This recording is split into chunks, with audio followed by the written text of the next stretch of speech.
Green channel ద్వారా విశాఖపట్నం నుంచి తిరుపతికి గుండెను తరలించారు. వైజాగ్ నుంచి ప్రత్యేక విమానంలో రేణిగుంట విమానాశ్రయానికి గుండెను వైద్యులు తీసుకొచ్చారు.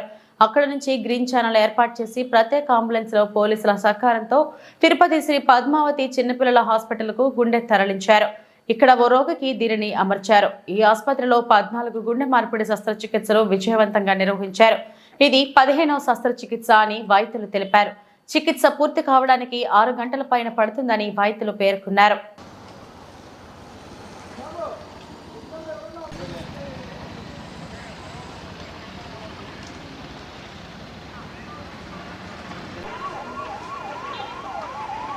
డ్రైవర్కి ఐడియా లేనట్టుందా?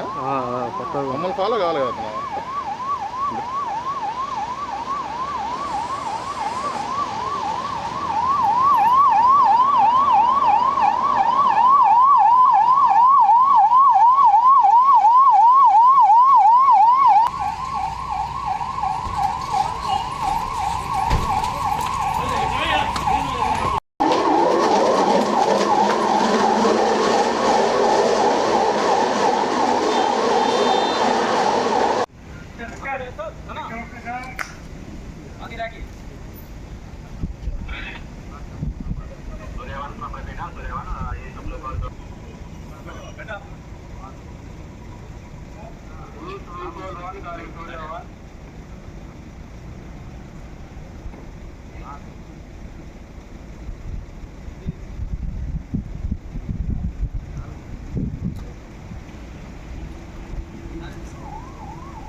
నా పేరు సత్యనారాయణ అండి.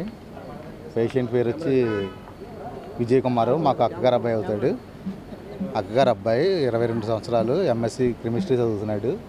ఒక 6 నెలల కిందట అపస్మారకంగా పడిపోతే డాక్టర్లు మాది కాకినాడ తిమ్మాపురం గ్రామం, కాకినాడ జిల్లా తిమ్మాపురం గ్రామం. అక్కడ కాకినాడ లోకల్ హాస్పిటల్ అన్నీ చూపించాం. లోకల్ హాస్పిటల్ అన్నీ చూపించాక కొన్నాళ్ళు మందులు వాడాక వాళ్ళు మా వల్ల అవ్వదు, పెద్ద హాస్పిటల్కి తీసుకెళ్ళిపోలే అని చెప్పేసి అన్నారు. అక్కడే కాకినాడ ఓబుల్ రెడ్డి గారని అపోలోలో పనిచేసే డాక్టర్ గారు ఇలాగ తిరుపతి వెళ్ళమని సలహా ఇచ్చారండి. ఆ సలహా మేరకు ఒక 3 నెలల క్రిందట వచ్చి ఇక్కడ చూపించుకుంటే ఇక్కడ డాక్టర్ల సార్లు హార్ట్ మార్చాలని చెప్పేసి అన్నారు. 3 నెలలు పెట్టించి డాక్టర్ల సలహాలు తీసుకుని వాళ్ళు చెప్పినట్టు ఇక్కడ ఉండాం. రాత్రి హార్ట్ వచ్చింది, మార్చుకోవాలని చెప్పేసి అన్నీ అంటే ప్రిపేర్ అయ్యి వచ్చి ఇక్కడ ఉన్నామండి. నా పేరు సత్యనారాయణ అండి. సత్యనారాయణ.